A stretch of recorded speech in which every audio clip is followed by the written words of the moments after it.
has end will nothing. Crack baby, little beast, little silly thing, and candles and burnouts on my cake. So silly. Endings. Well, if I wanted to roll my fist, plunge it, like through cotton, and maybe every day I have ends, and I don't like that. Like cotton, and through cotton I imagined it was like a manual, and I'm not sure if the child, I'm not going there. No, I'm not going there. Peek through my right eye, through my left eye, the peak of I lie down, I let it wash over me like today. I said to myself, let it wash over me, let it end. And I didn't come in 2 months, 3 months, and suddenly it all turns to shit.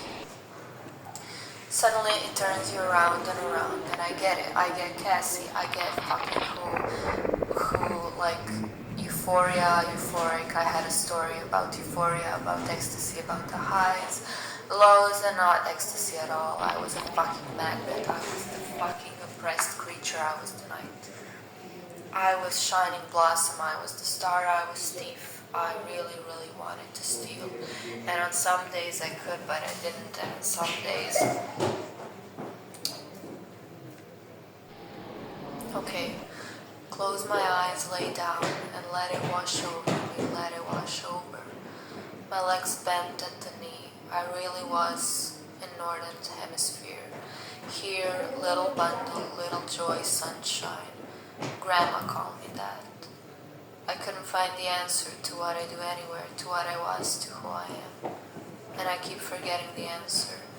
The answer is I'm a writer, and I hate writers who write about writing. And I really want like this rich, like heavy voice, not literary,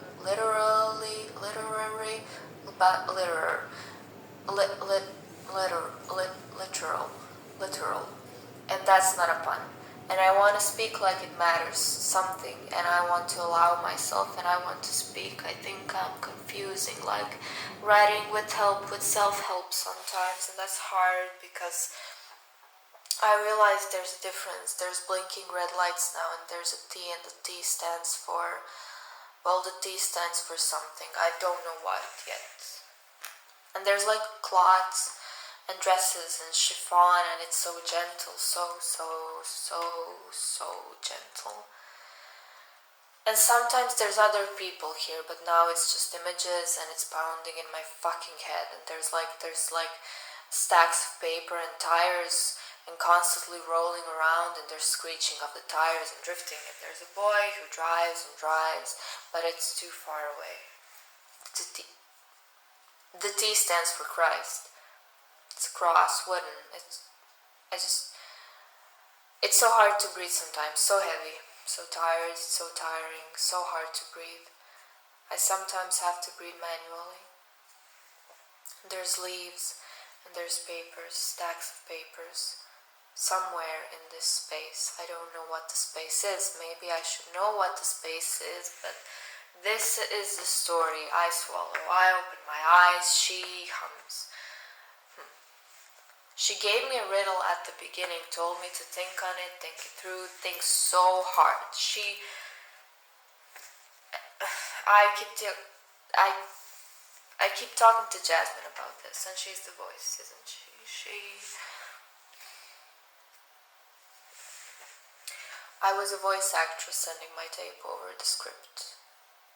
I could ruin what I was because what I was, I knew, and that was easier than changing it to someone I didn't know who was all good, all I lost along the way. My head felt heavy, and it fell down on my pillow as I realized I didn't record any of this.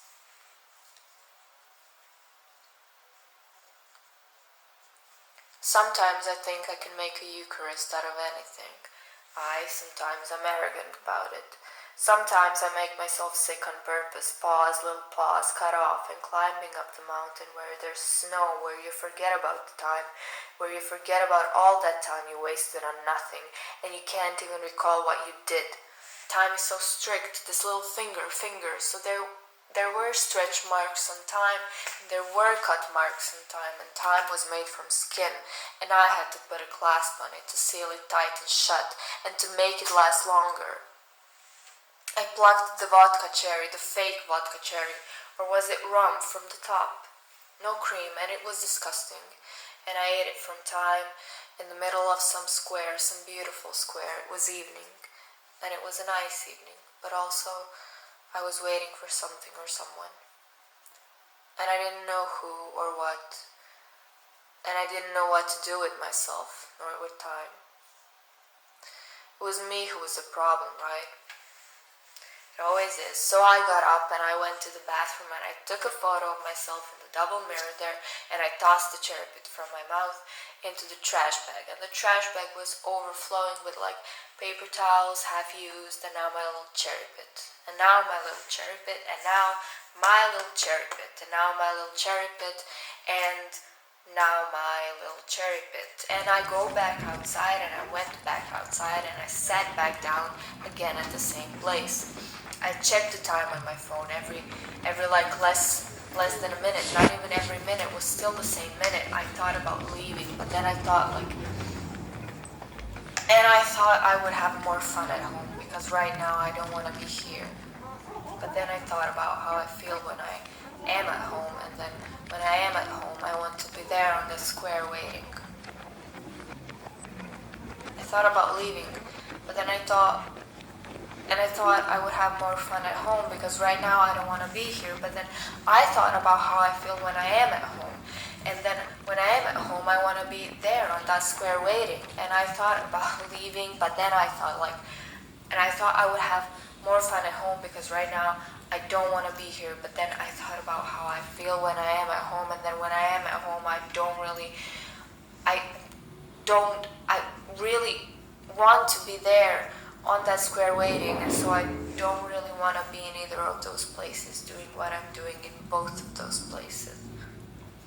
I just want to think about doing it and be someone else, and be like someone who, I don't know, who doesn't get caught up with time or in time or about time. Yeah, about time someone arrives.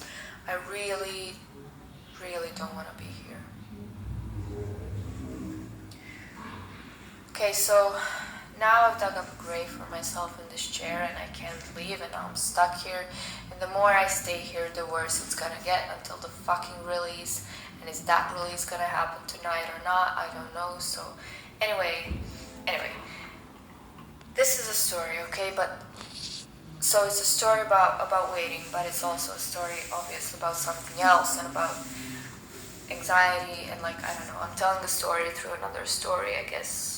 It's always the case. So anyway, now I'm stuck in this chair, and I think about life, like water overflowing, like coffee overflowing, or I think about my eye twitching and how dry my eyes are, and I think about, should I drink that half Xanax, but it's not gonna start working until it's too late, so I just have to wait it out, I guess. And I tell the waiter that, oh, just juice for me now, and I'm waiting for my friend or someone, I'm waiting for someone.